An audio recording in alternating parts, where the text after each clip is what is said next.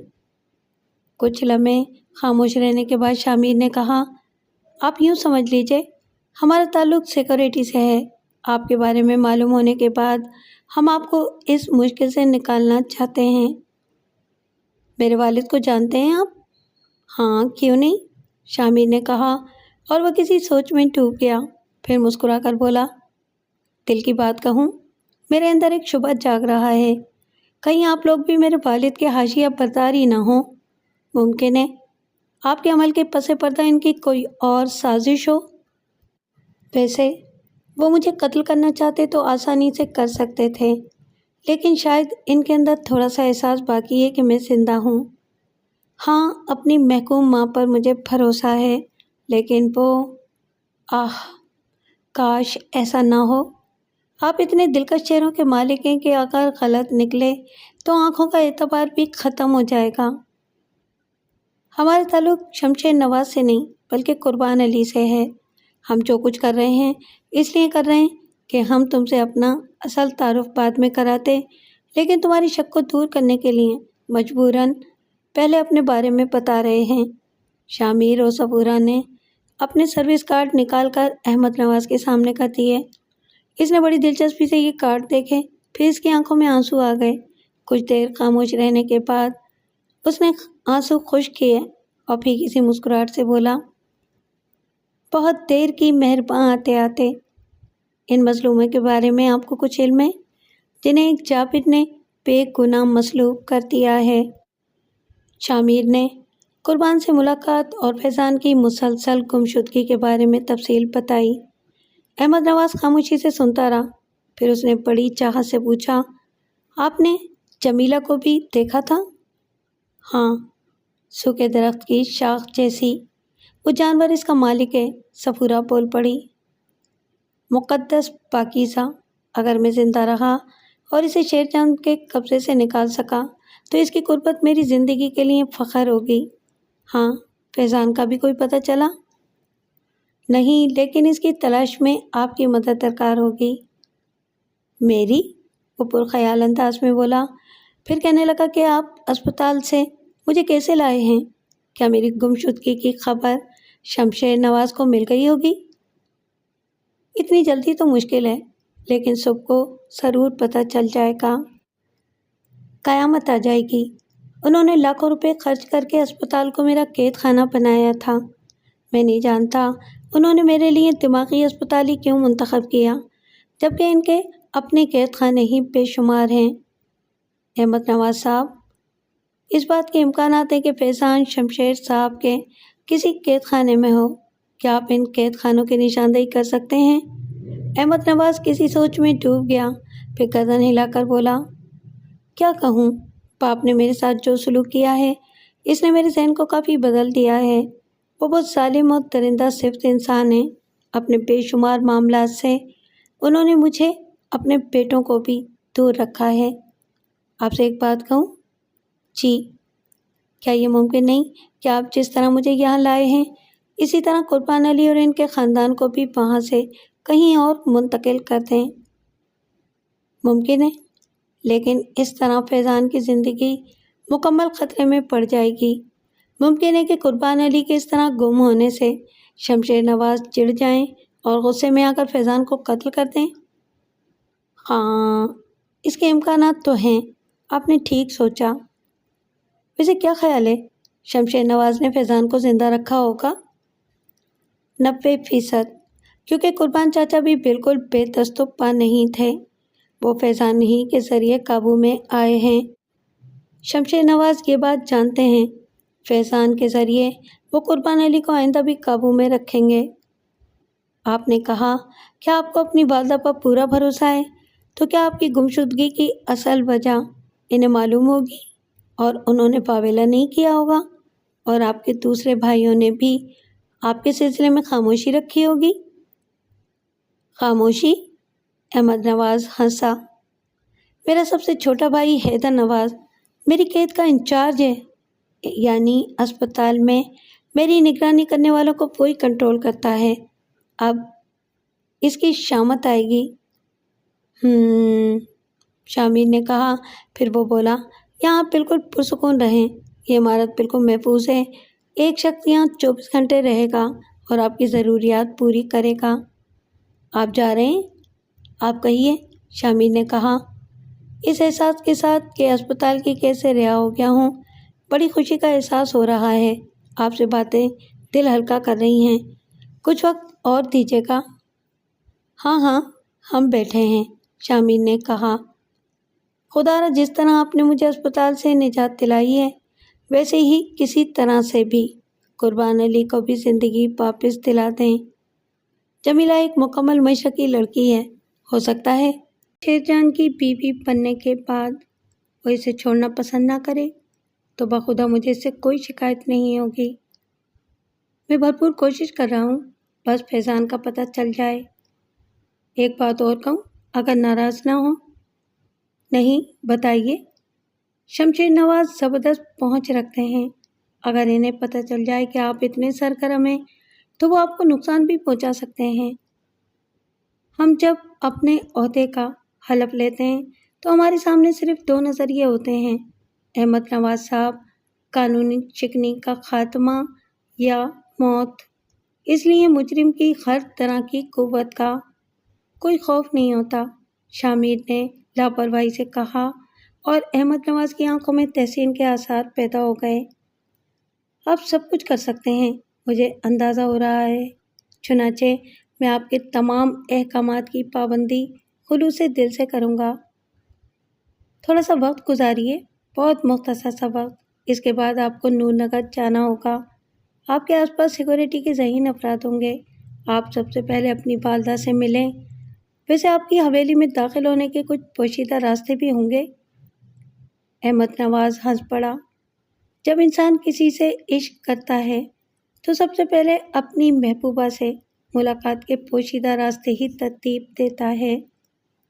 شامیر نے ایک نگاہ صفورہ کو دیکھا، پھر جلدی سے بولا، ہمارا سب سے اہم مقصد فیضان کی تلاش ہے اور یہ کام آپ کو کرنا ہے۔ آپ کو ہر طرح کا جسمانی تحفظ دیا جائے گا۔ میں تیار ہوں۔ ایک درخواست کروں؟ صرف ایک بار جمیلہ سے ملا دیں گے؟ آپ 1000 بار اس سے مل سکتے ہیں، لیکن وہ معصوم اور کچی فطرت کی مالک ہے۔ اسپتال سے آپ کے گم ہونے کی خبر ظاہر ہے شیرجان کو بھی مل جائے گی۔ آپ جمیلہ سے ملیں گے تو یقیناً اس پر اس ملاقات کا رد عمل ضرور ہوگا، اس سے شیرجان کو کوئی شبہ نہ ہو جائے۔ احمد نواز نے تھوڑی دیر سوچا، پھر گردن ہلا کر بولا، ہاں، بات سمجھ میں آتی ہے، ٹھیک ہے، میں آپ کے حکم کا انتظار کروں گا۔ پھر ہمیں اجازت، شامیر نے مسکرا کر کہا۔ شامیر اور صفورہ کے جانے کے بعد احمد نواز بیڈ پر لیٹ گیا۔ اس کا سارا وجود سائیں سائیں کر رہا تھا۔ دل عجیب سی کیفیت کا شکار ہو گیا تھا۔ اس کے بچپن کے رشتے کھو گئے تھے۔ بہت دیر تک وہ ماضی کے اوراق الٹتا رہا، پھر نیند آ گئی۔ دوسری صبح ایک ملازم نے اسے ناشتہ پیش کیا۔ میرا نام اشتیاق ہے سر، میں آپ کے ساتھ رہوں گا، کوئی بھی حکم ہو مجھے آواز دے لیا کریں۔ دن کو 1 بجے شامیر نے سے ملاقات کی اور اسے ایک قیمتی موبائل فون اور ضرورت کی بہت سی چیزیں دیں۔ موبائل میں شامیر اور صفورہ کے نمبر فیڈ تھے۔ رات یقیناً بے سکون گزری ہوگی، شامیر نے مسکرا کر کہا۔ قسم کھاتا ہوں بالکل پرسکون، دشمنوں کی نگرانی سے نکل کر اور دوستوں کے مل جانے سے خوش ہوں۔ اس اعتماد کا شکریہ۔ میں آپ کی کیفیت کا جائزہ لینا چاہتا تھا تاکہ آپ کو جلد از جلد آپ کے مشن پر روانہ کر دوں۔ میں خود آپ سے یہ درخواست کرنا چاہتا تھا، احمد نواز نے کہا۔ ویسے مجھے اندازہ ہو گیا ہے کہ آپ بہت خود اعتماد نوجوان ہیں، لیکن چند الفاظ کہنا ضروری سمجھتا ہوں۔ آپ کو بہت ہوشیاری سے سب کچھ کرنا ہے۔ آپ کی کوئی بھی لغزش بیچارے قربان علی کو ہی نقصان پہنچائے گی۔ میں قربان کو بھی وہاں سے اٹھا کر یہاں لا سکتا تھا، لیکن بس فیضان کا مسئلہ حل نہیں ہوگا۔ جمیلہ کے ساتھ جو ہونا ہے میں جانتا ہوں، لیکن اگر فیضان زندہ ہے تو اسے شمشیر نواز کے چنگل سے نکلنا چاہیے۔ خدا کی قسم فضول اور جذباتی باتیں کر رہا ہوں، لیکن شمشیر نواز میری زندگی لے کر بھی فیضان کو آزاد کر دیں تو میں تیار ہوں۔ کب روانہ ہو رہے ہیں؟ آج ہی، اگر آپ اجازت دیں تو۔ احمد نواز نور نگر جا رہا تھا۔ ایک لگژری کوچ میں بیٹھا وہ قرب و جوار کے مناظر پر نگاہیں جمائے ہوئے تھا۔ ذہن میں نہ جانے کیا کیا سوچیں تھیں۔ سفر ہی کتنا تھا، وہ نور نگر کے بس کے اڈے پر پہنچ گیا۔ اس نے ٹھیک ٹھاک حلیہ بدل لیا تھا۔ نور نگر روانہ ہونے سے پہلے اس نے اپنا یہاں قیام کے لیے فیصلے کر لیے تھے کہ وہ کہاں رہے گا۔ چنانچہ ایک ٹانگے پر بیٹھ کر وہ ٹوٹے بنگلے کی طرف چل پڑا۔ اس طرف کا سارا علاقہ بنجر زمین پر مشتمل تھا۔ کہیں کہیں قدیم دور کے کھنڈرات نظر آ جاتے تھے۔ آگے ایک گاؤں بھی تھا جس کے باسی اسی راستے سے نور نگر اور یہاں سے آگے آتے جاتے تھے۔ وہ ایک جگہ ٹانگے سے اتر گیا۔ ایک کھنڈر نما ویران عمارت کو اس نے اپنا مسکن بنایا اور رات کو حویلی میں داخل ہونے کا فیصلہ کیا۔ حویلی میں دوسروں کی نگاہوں سے بچ کر داخل ہونے کا طریقہ بالکل مشکل نہیں تھا۔ بچپن سے لے کر جوانی تک کے سارے کھیل یہیں کھیلے گئے تھے۔ اس نے سوچا، جذبات میں ڈوبنے کے بجائے ہوش مندی ضروری ہے۔ شمشیر نواز کی فطرت کو وہ جانتا تھا۔ پتہ نہیں اس نے احمد نواز کی بدتمیزی پر اسے زندہ کیوں چھوڑ دیا تھا، ورنہ اس کی مرضی کے خلاف عمل کرنے والوں کی لاشیں خاص طور سے ٹوٹے بنگلے کے علاقے میں کہیں نہ کہیں مل جاتی تھیں، کیونکہ لاشوں کے لیے یہ علاقہ سب سے زیادہ موزوں تھا۔ رات کو وہ حویلی میں داخل ہو گیا۔ سب کچھ جوں کا توں تھا۔ صدیوں پرانی حویلی تھی۔ کتنے آئے تھے، کتنے گئے، 101۔ اس کے حویلی سے جانے پر کیا اثر پڑتا؟ پہلے یہاں ماں کی خوشبو پھیلی ہوئی تھی، یہاں وہ جذباتی ہو گیا۔ پوری حویلی میں اس کا ایک ہی تو سہارا تھا، ماں، صرف ماں۔ اور ماں اپنے کمرے میں موجود تھی، خاموش، ایک کاؤچ پر بیٹھی، اس کھڑکی سے باہر نگاہیں جمائے ہوئے تھی جہاں سے حویلی کا داخلی دروازہ نظر آتا تھا۔ اس کے منہ سے بڑبڑاہٹ نکل رہی تھی، وہ آہستہ آہستہ اس کا نام لے رہی تھی۔ وہ آگے بڑھا اور ماں سے لپٹ گیا۔ ماں پھٹی پھٹی آنکھوں سے دیکھنے لگی، اور جب اسے یقین ہو گیا کہ وہ کوئی تصور نہیں حقیقت ہے تو وہ بلک پڑی۔ جب کچھ سکون ہوا تو اس نے شکایت کی کہ وہ اسے بتائے بغیر کہیں غائب ہو گیا۔ بہت زیادتی کی ہے بابا نے میرے ساتھ ماں، انہوں نے جمیلہ کو بھی زندہ قبر میں اتار دیا ہے۔ ہاں، رئیسہ نے مجھے بتایا تھا کہ جمیلہ کی شادی ہو گئی ہے اور قربان علی نور نگر چھوڑ کر کہیں اور چلا گیا ہے۔ نہیں ماں، جمیلہ کی شادی زبردستی شیر جان سے کرا دی گئی ہے اور بابا نے قربان علی کے بیٹے فیضان کو گرفتار کر کے قید کر دیا ہے۔ بے گناہ فیضان کو انہوں نے سزا دی ہے۔ قصوروار تو جمیلہ کا تھا کہ اس نے ان کے بیٹے سے محبت کی تھی۔ ماں، کیا تمہیں فیضان کے بارے میں کچھ معلوم ہے؟ کسی نوکر یا نوکرانی سے اس کے بارے میں معلوم کیا ہے؟ کچھ سنا ہے؟ میری اوقات کیا ہے اس حویلی میں؟ مگر تو کہاں چلا گیا تھا؟ تجھے تو کوئی نقصان نہیں پہنچایا گیا؟ نہیں ماں، میں بالکل ٹھیک ہوں، بس مجھے فیضان کی تلاش ہے۔ ایک بار وہ مل جائے پھر میں واپس آ جاؤں گا۔ احمد نواز کی آواز میں بھیڑیوں جیسی گھبراہٹ پیدا ہو گئی۔ پھر اس نے کہا، کسی طرح بابا سے اس کے بارے میں معلوم کرو ماں۔ میری کوئی حیثیت ہے ایسی؟ ہاں، اگر سمد جان اور علی خان کسی طرح قابو میں آ جائیں تو ضرور پتہ چل سکتا ہے۔ میں نے ان سے تیرے بارے میں پوچھا تھا تو وہ صاف مکر گئے، مگر مجھے معلوم ہے کہ وہ بات جانتے ہیں جن کا تعلق شمشیر نواز جی سے ہوتا ہے۔ یہ دونوں نام واقعی قابل غور تھے۔ احمد نواز کے ذہن میں پہلے یہ دونوں نام نہیں آئے تھے۔ اس نے کہا، ٹھیک ہے ماں، آپ میرے لیے بالکل فکر مند نہ ہونا، میں ٹھیک ہوں۔ جیسے ہی فیضان مجھے مل گیا میں واپس آ جاؤں گا۔ کسی کو میرے بارے میں مت بتانا کہ میں حویلی میں آیا ہوں۔ اگر تم نے کسی کو بتایا تو مجھے نقصان پہنچ سکتا ہے۔ میں کسی کو نہیں بتاؤں گی، مگر اپنا خیال رکھنا۔ ہاں، میں اپنا خیال رکھوں گا، اس نے کہا اور ماں کی پیشانی کو بوسہ دے کر باہر نکل گیا۔ ابھی اسے اپنے اگلے قدم کے بارے میں فیصلہ کرنا تھا۔ وہ چند قدم ہی بڑھا تھا کہ اچانک اختر نواز خان کے کمرے کا دروازہ کھلا اور وہ باہر نکل آیا۔ اختر نواز سب سے بڑا بھائی تھا اور بابی کی طرح سخت دل اور ظالم تھا۔ اس راہداری میں سب کے کمرے تھے۔ تھوڑے فاصلے پر جہاں سے راہداری دوسری طرف گھومتی تھی، سرے پر ہی شمشیر نواز کا کمرہ تھا۔ راہداری میں ہمیشہ تیز روشنی رہتی تھی، چنانچہ اختر نواز نے بڑی آسانی سے احمد نواز کو دیکھ لیا۔ اس کا منہ حیرت سے کھلا اور وہ پتھرا سا گیا۔ احمد کو بھی پتہ چل گیا کہ اختر نے اسے دیکھ لیا ہے، چنانچہ اب اس کا وجود خطرے میں پڑ گیا۔ اختر کی حیرت سے اس نے فائدہ اٹھایا اور برق رفتاری سے راہداری میں گھوم گیا۔ کونے پر ہی شمشیر نواز کے کمرے کا دروازہ تھا جو کھلا رہتا تھا۔ یہ شمشیر نواز کی عادت تھی، وہ اپنے کمرے کا دروازہ اندر سے بند نہیں کرتا تھا۔ دوسری طرف اختر نواز سنبھل گیا تھا۔ اس کی آواز سنائی دی، کون ہے؟ رکو، رک جاؤ، کون ہے؟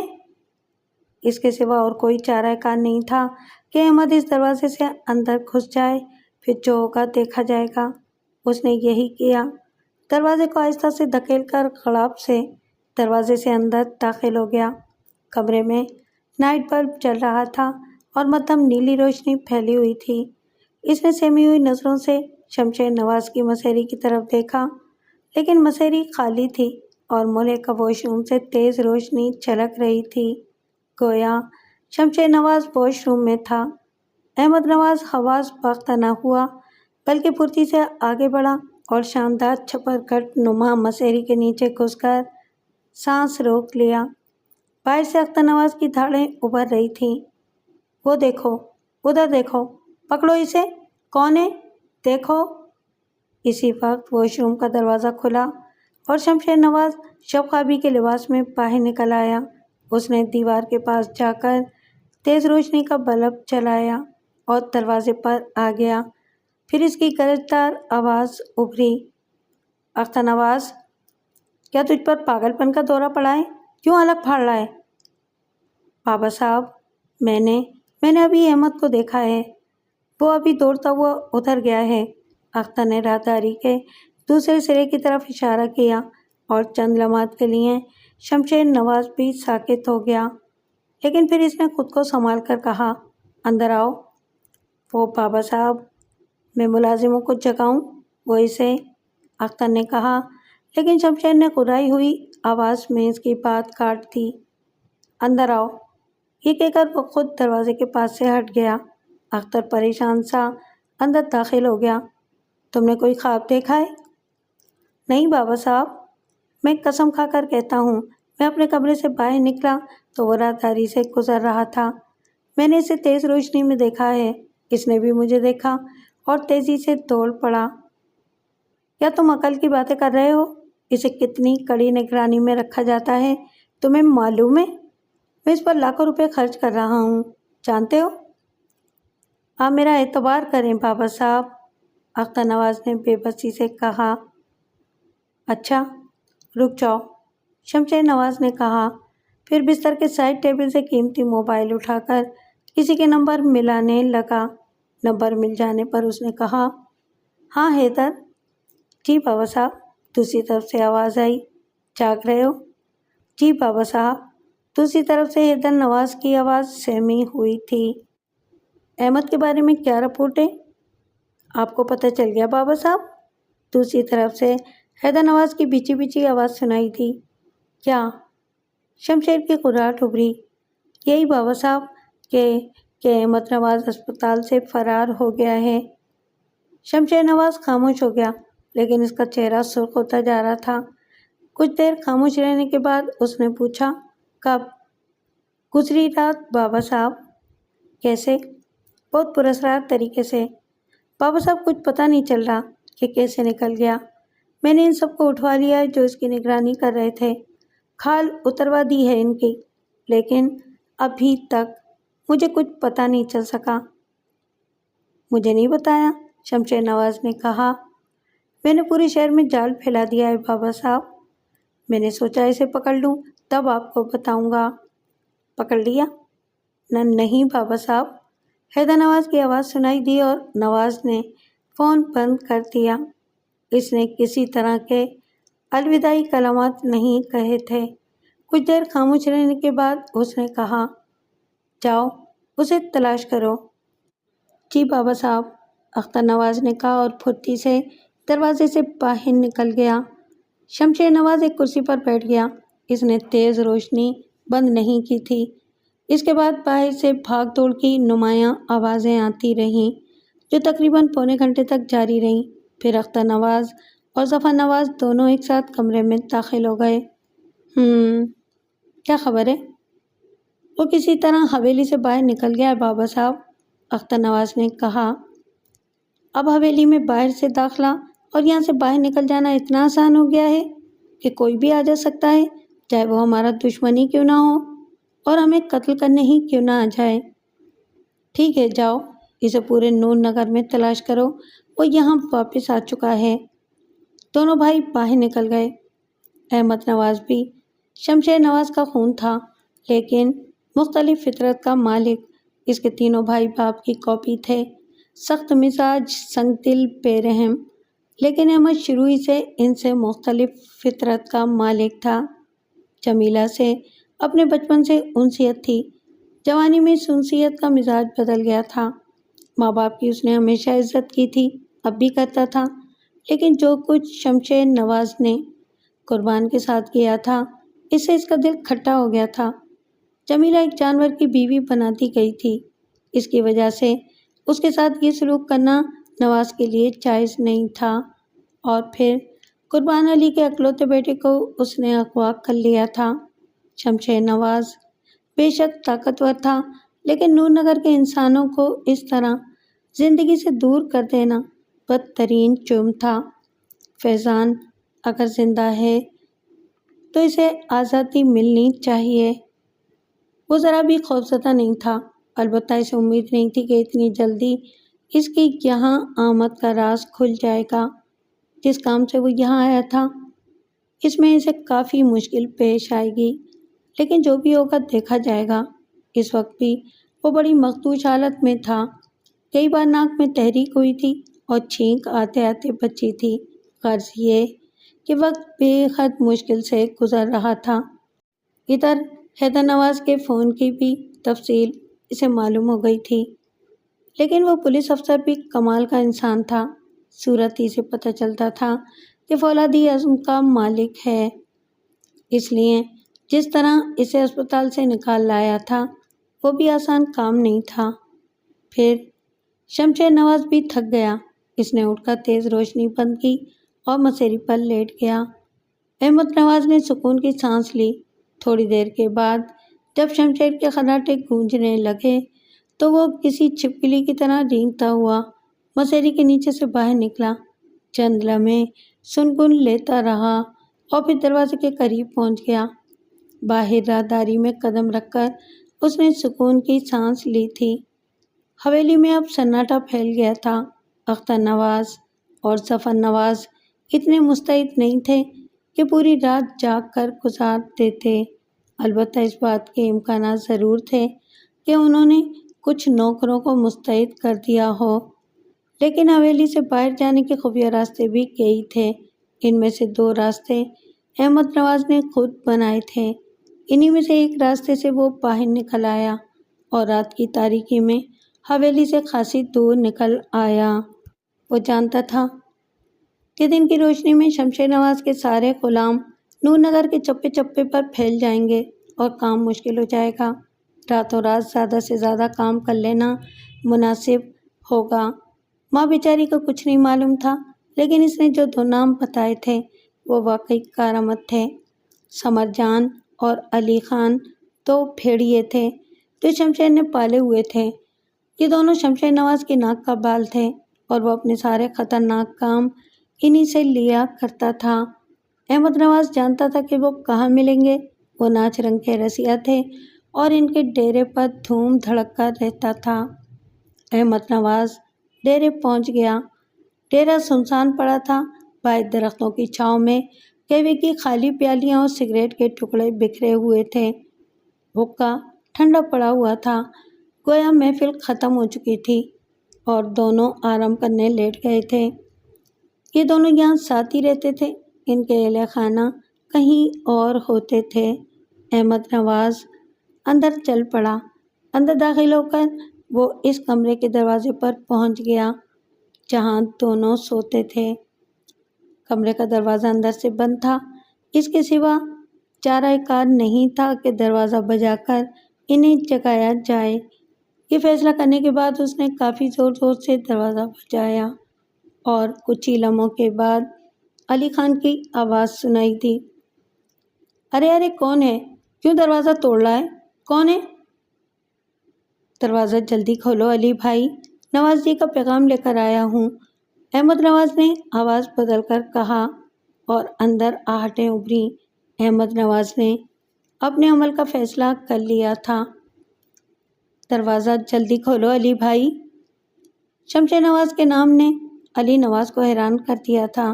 نیند کی جھونک میں اس نے یہ بھی نہیں سوچا کہ شمشیر اس سے فون پر بات کرتا ہے۔ اس نے جلدی سے دروازہ کھول دیا، لیکن احمد نواز کے سر کی ٹکر اس کے منہ پر پڑی اور وہ توازن برقرار نہ رکھ سکا اور پیچھے گر پڑا۔ اس کے ساتھ ہی احمد نواز نے اندر داخل ہو کر دروازہ اندر سے بند کر لیا۔ علی خان بھی ایک لئیم شئیم آدمی تھا، خاصا طاقتور تھا، لیکن اس وقت کی چوٹ نے کچھ دیر کے لیے اس کے اوسان خطا کر دیے۔ وہ پھرتی سے اٹھ کھڑا ہوا۔ اسی وقت احمد نواز نے روشنی کر دی۔ روشنی ہوتے ہی سمر خان بھی ہڑبڑا کر اٹھ گیا۔ دونوں نے آنکھیں پھاڑ پھاڑ کر احمد نواز کو دیکھا۔ علی خان کی آنکھیں غصے سے سرخ ہو گئی تھیں، لیکن پھر روشنی میں احمد نواز کو پہچان کر وہ حیران رہ گئے۔ چھوٹے رئیس جی، سمر جان کے منہ سے نکلا۔ پہچان لیا تم دونوں نے مجھے؟ ہاں، آپ یہاں؟ سمر جان بولا۔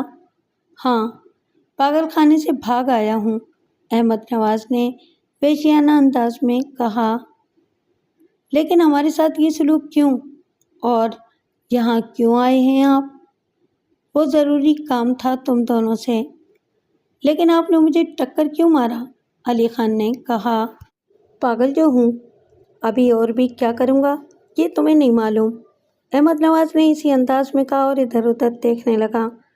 ایک دیوار پر اسے چمڑے کا ایک خطرناک ہنٹر لٹکا ہوا نظر آ گیا تھا۔ اس نے ہنٹر کو نگاہ میں رکھ لیا اور ان دونوں کو گھورنے لگا۔ اب وہ دونوں بھی سنبھل گئے تھے۔ آپ پاگل نہیں ہوئے چھوٹے رئیس، مگر بڑے رئیس نے مجھے پاگل خانے میں داخل کرا دیا۔ تم لوگوں کو پتہ نہیں کیا؟ وہ آپ کا اور بڑے سائیں کا معاملہ ہے۔ ہم تو آپ کا نمک کھاتے ہیں، اس میں ہمارا کیا قصور؟ تمہیں معلوم ہے کہ ہمیں پاگل خانے کیوں بھیجا گیا؟ ہمیں بہت سی باتیں معلوم ہوتی ہیں، لیکن ہم تو حکم کے بندے ہیں، ہم زبان نہیں کھول سکتے۔ آج تمہیں زبان کھولنی ہوگی سمر جان۔ کس بات پر چھوٹے رئیس؟ تھوڑی دیر کے لیے زبان ضرور کھول دو، تمہارے لیے اچھا ہوگا۔ میرے باپ نے مجھے پاگل قرار دے دیا ہے، اور ایک پاگل جو کچھ بھی کرتے وہ مجرم نہیں ہوتا۔ میں تم سے جو پوچھوں مجھے اس کا جواب دو۔ بولو چھوٹے رئیس، قربان علی کا بیٹا فیضان کہاں ہے؟ ہمیں کیا معلوم، ہم نہیں جانتے، اور اگر جانتے بھی ہوتے تو آپ کو نہیں بتاتے۔ ہمیں معلوم ہے کہ آپ نے حویلی میں آگ کیوں لگائی تھی۔ اس وقت حویلی بچ گئی تھی، لیکن اس وقت تم میرے ہاتھوں سے نہیں بچ سکو گے۔ احمد نواز نے چیتے کی طرح چھپٹ کر دیوار سے چابک اتار لیا۔ یہ بے حد خطرناک چابک تھا۔ دونوں سمجھ نہیں پائے تھے کہ احمد نواز کیا کر رہا ہے، لیکن چابک اس کے ہاتھ میں دیکھ کر دونوں سنبھل گئے۔ ہاں بتاؤ فیضان، کہاں قید ہے؟ چھوٹے رئیس، ہمیں گستاخی پر مجبور مت کرو، آپ ہمیں بڑے رئیس سے بات کرنے دو، جو وہ کہیں گے ہم کریں گے، ہم انہی کے حکم کی غلامی کرتے ہیں، علی خان نے کہا۔ تو پھر میرے ساتھ گستاخی کرو، احمد نواز نے ہاتھ میں پکڑا چابک گھمایا جو شائی کی آواز کے ساتھ سمر کے بھاری بدن پر پڑا۔ اس سے پہلے یہ دونوں اس چابک سے بہت سو کی کھال اتار چکے تھے، آج سمر جان نے اس چابک کا ذائقہ چکھا تھا۔ علی خان نے جگہ بدلی تھی کہ دوسرا وار اس کے منہ پر پڑا اور اس کے چہرے کی کھال اتر گئی۔ سمر جان بے قابو ہو گیا، اس نے احمد نواز کی طرف چھلانگ لگائی، لیکن احمد نواز اب دوسرے ہی ڈنگ میں تھا۔ اس نے گھوم کر سمر جان کے منہ پر لات رسید کر دی اور سمر جان کے کئی دانت ہل گئے، اس کے منہ سے خون ابل پڑا۔ دوسری طرف سے علی خان احمد نواز پر جھپٹا۔ اب وہ کوئی تکلف نہیں کرنا چاہتے تھے، لیکن احمد نواز کی چابک نے علی نواز کے حلق سے کران نکال دی، اس کے منہ سے موٹی سی گالی نکلی۔ اس بار نواز پر دونوں ایک ساتھ جھپٹے تھے، لیکن احمد نواز بجلی بنا ہوا تھا، وہ بڑی مہارت سے پینترے بدل بدل کر ان کے جسموں پر چابک برسا رہا تھا۔ خوفناک اور خاص قسم کے موٹے چمڑے کے اس ہنٹر کو علی جان نے بڑے خاص طریقے سے بنوایا تھا، اور اس کی یہ خوبی تھی کہ کھال ساتھ لے کر آتا تھا۔ اس کے بارے میں وہ دعویٰ کرتا تھا کہ بڑے سے بڑا سورما اس کی 2 ضربوں سے زیادہ برداشت نہیں کر سکتے، اور اس وقت یہ بری طرح ان پر برس رہا تھا۔ وہ لہولہان ہو گئے تھے اور دونوں وحشی درندوں کی طرح اس کوشش میں تھے کہ احمد نواز کے جسم کو بوٹی بوٹی کر دیں۔ پھر ان کے پیروں میں کھڑے ہونے کی سکت نہ رہی اور وہ زمین پر بیٹھ گئے، ان کے بدن خون سے تر ہو رہے تھے۔ احمد نواز ان سے چند فٹ کے فاصلے پر کھڑا ہو گیا۔ کہاں رکھا ہے؟ شمشیر نواز نے فیضان علی کو اس کی گھبراہٹ ابھری۔ چھوٹے سائیں، تم تو پاگل ہو گئے ہو۔ تو علی جان جملہ پورا نہیں کر سکا، چابک اس کے منہ پر پڑا تھا اور اس کی آنکھ بال بال بچی تھی۔ اب انہیں احمد نواز کی دیوانگی کا احساس ہو گیا تھا اور ان کے اندر خوف ابھر آیا تھا۔ چھوٹے سائیں، ہر بات ہمیں نہیں معلوم ہوتی، بڑے رئیس کے لیے دوسرے لوگ بھی کام کرتے ہیں، سمر جان نے کہا۔ بکواس مت کرو، صرف وہ جگہ بتاؤ جہاں اسے رکھا گیا ہے۔ آپ بھروسہ کرو، ہمیں اتنا معلوم ہے کہ وہ حویلی ہی کے نیچے کسی قید خانے میں ہے۔ زندہ ہے؟ ہاں، اسے زندہ رکھا گیا ہے تاکہ قربان اگر کبھی سر اٹھانے کی کوشش کرے تو اسے اس کے بیٹے کی شکل دکھا کر قابو میں رکھا جائے۔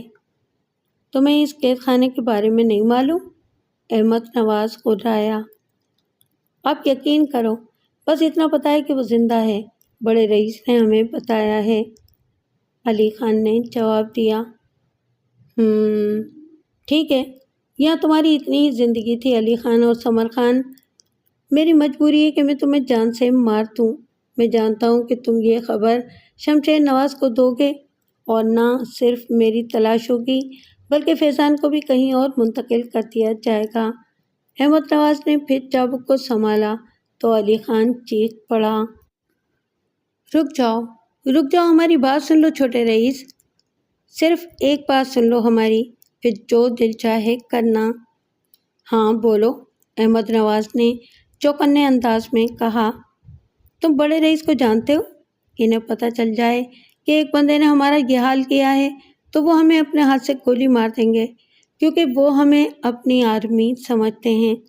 دوسری بات یہ کہ ہم نے اگر انہیں یہ بتایا کہ آپ ہمارے پاس فیضان کو پوچھنے آئے تھے تو بھی وہ ہماری حالت دیکھ کر مشکوک ہو جائیں گے، اس لیے چھوٹے رئیس ہم انہیں تمہارے بارے میں کبھی نہیں بتائیں گے۔ سوچ لو، تمہیں کچھ تو بتانا پڑے گا۔ بتا دیں گے، ہم کہہ دیں گے کہ رات کو ہم نے گہرا نشہ کر لیا تھا اور آپس میں ہی لڑ پڑے تھے۔ ٹھیک ہے، خیال رکھنا، ممکن ہے کہ میں بہت جلد تم سے دوبارہ ملوں، چلتا ہوں۔ احمد نواز نے کہا اور انٹر ایک طرف پھینک کر باہر نکل آیا۔ اس نے دروازہ باہر سے بند کر دیا تھا۔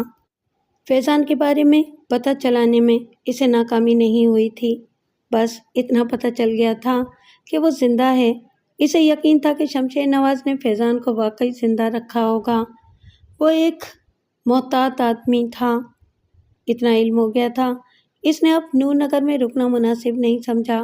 وہ جانتا تھا کہ دن کی روشنی میں نور نگر کے کتے بلی بھی اس کی تلاش میں نکل پڑیں گے۔ بات صرف ذمہ داریاں پوری کرنے کی نہیں ہوتی، بعض ذمہ داریاں انسانی فرض پورا کرنے سے منسلک ہوتی ہیں۔ بس یہ اپنی فطرت ہے کہ ذمہ داریاں پوری کرتے ہوئے انسانی اقدار کو بھی نگاہ میں رکھا جائے۔ شامیر اسی فطرت کا مالک تھا۔ اس نے آج تک جو کچھ کیا تھا وہ اسی فطرت کے تحت کیا تھا۔ کون سے معاملے کا اس کے علاقے یا اس کے فرائض سے تعلق ہے، اس نے کبھی نہیں سوچا تھا۔ بس بات جرم کی ہونی چاہیے۔ حکام بالا بھی اس بات سے باخبر تھے، چنانچہ اسے بہت سے معاملات میں چھوٹ دی گئی تھی۔ اسپیشل پولیس کے خصوصی افراد جو احمد نواز کے ساتھ خفیہ طور پر اس کے تعاقب میں نور نگر تک گئے تھے تاکہ اس کی حفاظت کریں، اسے رپورٹ دے چکے تھے کہ احمد نواز واپس شہر پہنچ گیا ہے اور اس وقت نیو لائن کی کوٹھی میں آ گیا ہے۔ شامیر کو حیرت ہوئی تھی۔ اسے احمد نواز کی اتنی جلدی واپسی کی توقع نہیں تھی۔ اس کے ذہن میں شدید تجسس بیدار ہو گیا۔ کیا ہوا ہے؟ کیا احمد نواز کو غیر متوقع اتنی جلدی کامیابی حاصل ہو گئی ہے؟ دونوں واقعات تفصیل سے اس کے علم میں آ گئے تھے۔ احمد نواز اپنی حویلی میں داخل ہو گیا تھا، لیکن کچھ دیر کے بعد حویلی میں بھگدڑ مچ گئی اور خوب بھاگ دوڑ ہوئی۔ احمد نواز ایک خفیہ راستے سے باہر آ گیا اور پھر ایک جگہ جا کر اس نے 2 آدمیوں کے ساتھ زبردست مار پیٹ کی اور باہر نکل کر دروازہ بند کر دیا۔ اس کے بعد اس نے واپس شہر کا راستہ اختیار کیا اور شہر واپس پہنچ گیا تھا۔ شامیر کے ذہن میں الجھن تھی، لیکن وہ سوچ رہا تھا کہ انتظار کریں۔ احمد نواز نے جس قدر مشقت کی ہے، اسے آرام کے لیے کچھ وقت دیا جائے۔ لیکن کچھ ہی دیر کے بعد اسے سیل پر احمد نواز کے فون کی کال موصول ہوئی۔ یہ سیل شامیر نے اسے دیا تھا اور اس کے نمبر اپنے سیل میں فیڈ کر لیے تھے۔ اس نے جلدی سے کال ریسیو کی۔ سر، احمد نواز بول رہا ہوں، میں واپس آ گیا ہوں اور کوٹھی میں ہوں۔ خیریت سے ہو احمد نواز؟ بالکل سر، آپ سے ملاقات کرنا چاہتا ہوں۔ ٹھیک ہے، کچھ وقت آرام کر لو، میں 2 گھنٹے کے بعد آتا ہوں، شامیر نے کہا اور پھر دیے ہوئے وقت کے مطابق وہ نیو لائن کی کوٹھی میں داخل ہو گیا۔ اس کے خاص آدمی اشتیاق نے سامنے آ کر اسے سلام کیا تھا۔ مہمان ٹھیک ہے؟ بالکل سر، ابھی انہیں کافی وغیرہ دی ہے۔ شامیر احمد نواز کے پاس پہنچ گیا۔ اس نے احمد نواز کا جائزہ لیا، بس وہ تھکا تھکا نظر آ رہا تھا۔ آپ کو حیرت ضرور ہو رہی ہوگی سر کہ میں اتنی جلدی وہاں سے واپس کیوں آ گیا، لیکن مجھے بات کی حالت کا اندازہ تھا۔ آپ اجازت دیں گے تو دوبارہ وہاں جاؤں گا۔ میں اپنا سامان بھی وہیں ایک محفوظ جگہ چھوڑ آیا ہوں۔ یقیناً تم نے واپسی ضروری سمجھی ہوگی۔ ویسے مجھے علم ہے کہ تم حویلی میں داخل ہو گئے تھے، لیکن تھوڑی دیر کے بعد وہاں تمہاری آمد کی خبر ہو گئی تھی اور تم مشکل سے وہاں سے نکل پائے۔ اس کے بعد تم ایک اور جگہ گئے اور وہاں 2 افراد کی اچھی طرح پٹائی کی اور پھر وہاں سے واپس آ کر تم نے یہاں کا یعنی واپسی کا راستہ اختیار کیا۔ احمد نواز پاگلوں کی طرح شامیر کی صورت دیکھ رہا تھا۔ شامیر نے مسکراتے ہوئے دوبارہ کہا، یہ میں تمہیں حیران کرنے کے لیے نہیں کہہ رہا، بلکہ یہ بتا رہا ہوں کہ میں نے تمہیں تنہا خطرے میں نہیں جھونک دیا تھا، بلکہ تمہارے تحفظ کا پورا بندوبست کیا تھا، اور اگر تم کسی مصیبت میں گرفتار ہوتے تو تمہیں تحفظ دیا جاتا۔ تمہیں آئندہ بھی پورے اعتماد سے یہ کام کرنا ہوگا۔ خدا کی قسم یہ جادوگری ہے۔ مجھے کہیں بھی احساس نہیں ہو سکا کہ کوئی میری نگرانی کر رہا ہے۔ احمد نواز نے شدید حیران لہجے میں کہا۔ میرے آدمی بہترین تربیت یافتہ ہیں، اب تم بتاؤ کیا کر کے آئے ہو؟ احمد نواز اسے اپنی کارکردگی کی تفصیل بتانے لگا، پھر بولا، میں وہاں خود کو پوشیدہ نہیں رکھ سکا۔ بالکل اتفاق سے میرے ایک بھائی نے مجھے دیکھ لیا اور مجھے ہنگامی فیصلے کرنے پڑے، لیکن اپنے باپ کو میں جانتا ہوں، دن کی روشنی میں اتنے لوگ مجھے تلاش کر رہے ہوں گے کہ آپ سوچ بھی نہیں سکتے۔ میں نے واپسی ہی مناسب سمجھی، لیکن وہ لوگ مجھ سے مایوس ہو جائیں، میں دوبارہ چلا جاؤں گا، لیکن آپ نے کمال کیا ہے۔ آپ کا کیا خیال ہے فیضان زندہ ہے؟ حالات تو یہی بتاتے ہیں۔ ویسے بھی فیضان کو قتل کرنا شمشیر نواز کے لیے ضروری نہیں تھا۔ ان کے پاس اتنے قید خانے ہیں کہ سینکڑوں افراد کو قید رکھا جا سکتا ہے، حویلی کے اندر بھی اور باہر بھی۔ علی خان اور سمر جان بخار میں پھونک رہے تھے، نہ جانے کتنی مشکل سے وہ اٹھ کر اپنے بستروں تک پہنچے تھے۔ ان کے بدن پھوڑے کی طرح دکھ رہے تھے، پورا لباس خون سے بھر گیا تھا، چہرے بھی خون سے لتھڑ گئے تھے، لیکن ان میں اتنی ہمت نہیں تھی کہ منہ دھو لیتے۔ کچھ دیر کے بعد ان کے بدن بخار سے گرم ہو گئے تھے، نہ جانے کتنی دیر وہ خاموش لیٹے رہے۔ پھر علی خان نے سمر جان کو پکارا، سمر جان تم ہوش میں ہو؟ ہاں، سمر جان کی بھرائی ہوئی آواز ابھری، باتیں کر سکتے ہو؟ میں باتیں کرنا چاہتا ہوں، تم کیا سوچ رہے ہو؟ ہمیں کیا کرنا چاہیے؟ میرا خیال ہے کہ ہمارا سورج ڈوب رہا ہے، جو کچھ ہوا ہے کبھی بھول کر بھی نہیں سوچا تھا۔ نہیں یار، اب اتنے بددل بھی نہ ہو، میں اپنا پلان بدلنا چاہتا ہوں، علی خان نے کہا۔ کیا؟ پہلے ہم نے سوچا تھا کہ اصل بات نہیں بتائیں گے اور یہی کہیں گے کہ ہم نشے میں آپس میں لڑ پڑے تھے جس سے زخمی ہو گئے، لیکن یہ چل نہیں سکے گی۔ اگر وہ بڑے رئیس کے ہاتھ لگ گیا اور یہ راز کھل گیا تو کیا بڑا رئیس ہمیں چھوڑے گا؟ ٹکڑے کر دے گا وہ ہمارے۔ اگر یہاں سے کہیں بھاگ جاتے ہیں تو ہمارے گھروں کا رئیس کو پتہ ہے، سارے گھر والے مصیبت میں پھنس جائیں گے۔ بالکل ایسا ہی ہے، میرے خیال میں ہمیں رئیس کو سب بتا دینا چاہیے۔ میں تم سے اتفاق کرتا ہوں، سمر جان نے کہا۔ ابھی فون کروں؟ علی خان نے پوچھا۔ ابھی؟ سمر جان نے سوچتے ہوئے کہا، پھر بولا، ویسے بھی بڑا رئیس سو رہا ہوگا، ہمارے جگانے سے اس کا موڈ خراب ہو جائے گا، اور پھر اگر اس نے ہمیں ابھی بلا لیا تو کیا تمہارے اندر اتنی ہمت ہے کہ جا سکو گے؟ یار میں تو بالکل ٹوٹ گیا ہوں۔ سو بتائیں گے، میری بھی بری حالت ہے، سمر جان نے کراتے ہوئے کہا۔ دونوں نے بڑی مشکل سے رات گزاری تھی۔ پھر دوسری صبح انہوں نے شمشیر نواز سے رابطہ کیا۔ سر جی، آپ کے غلام بول رہے ہیں۔ کیا بات ہے علی خان؟ سر بہت بڑا حادثہ ہو گیا ہے ہمارے ساتھ۔ بکو، کیا ہوا ہے؟ آپ کے پاس آنا چاہتے ہیں تو آ جاؤ۔ سر ہم دونوں شدید زخمی ہیں، خود نہیں چل سکتے، علی خان نے کہا، اور دوسری طرف خاموشی چھا گئی۔ پھر شمشیر نواز کی آواز ابھری، میں گاڑی بھیج رہا ہوں۔ ڈرائیور فیاض نے ڈیرے میں داخل ہو کر ان کے کمرے کا دروازہ باہر سے کھولا تھا اور ان کی حالت دیکھ کر چونک پڑا تھا۔ اس نے کوئی سوال نہیں کیا اور اپنے ساتھ آئے ہوئے دوسرے نوکر کو آواز دی جو گاڑی میں بیٹھا ہوا تھا۔ دونوں انہیں سہارا دے کر باہر لائے اور گاڑی میں بٹھا کر لے چلے۔ حویلی میں داخل ہو کر انہیں شمشیر نواز کے پاس پہنچا دیا گیا۔ شمشیر نواز ان کی حالت دیکھ کر اچھل پڑا تھا۔ اختر نواز اور ظفر نواز بھی شمشیر کے پاس ہی کھڑے تھے۔ کیا ہوا؟ یہ کیا ہوا؟ شمشیر نواز نے کہا اور انہیں بیٹھنے کا اشارہ کیا۔ کیا کسی دشمن نے تمہاری یہ حالت کی ہے یا کوئی حادثہ ہو گیا ہے؟ نہیں بڑے سائیں، کوئی حادثہ نہیں ہوا، اور مالک کے بیٹے کو ہم دشمن تو نہیں کہہ سکتے کیونکہ نمک حرام نہیں ہے۔ کہانیاں مت سناؤ، اصل بات بتاؤ۔ ہماری یہ حالت احمد نواز جی نے کی ہے، سمر جان نے کہا، اور شمشیر نواز کا چہرہ غصے سے سرخ ہو گیا۔ ظفر اور اختر بھی دنگ رہ گئے تھے۔ تفصیل بتاؤ، تفصیل بتاؤ۔ شمشیر غصے سے کھڑا ہو گیا۔ علی خان نے احمد نواز کی آمد اور اپنی درگت کی پوری کہانی سنا دی۔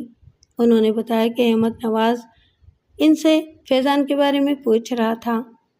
وہ اکیلا تھا یا اس کے ساتھ دوسرے لوگ بھی تھے؟ نہیں رئیس، وہ اکیلے تھے۔ اور تم دونوں مل کر اسے قابو نہیں کر سکتے؟ تم دونوں جن کے بارے میں کہا جاتا ہے کہ 10 بندوں پر بھاری ہو؟ ظفر نواز نے کہا۔ 10 بندوں پر بھاری ہیں چھوٹے رئیس، مگر مالک زادے پر تو ہاتھ نہیں اٹھا سکتے۔ ہم بس خاموشی سے مار کھاتے رہے۔ وہ یہ بات جانتا تھا۔ مجھے تم دونوں کی حالت کا افسوس ہے۔ میں تمہیں شہر بھجوانے کا بندوبست کرتا ہوں۔ ہمیں حکم دے رہے تھے کہ ہم آپ کو یہ نہ بتائیں، ورنہ وہ ہماری زندگی ختم کر دیں گے۔ وہ کسی کی زندگی کیا ختم کرے گا؟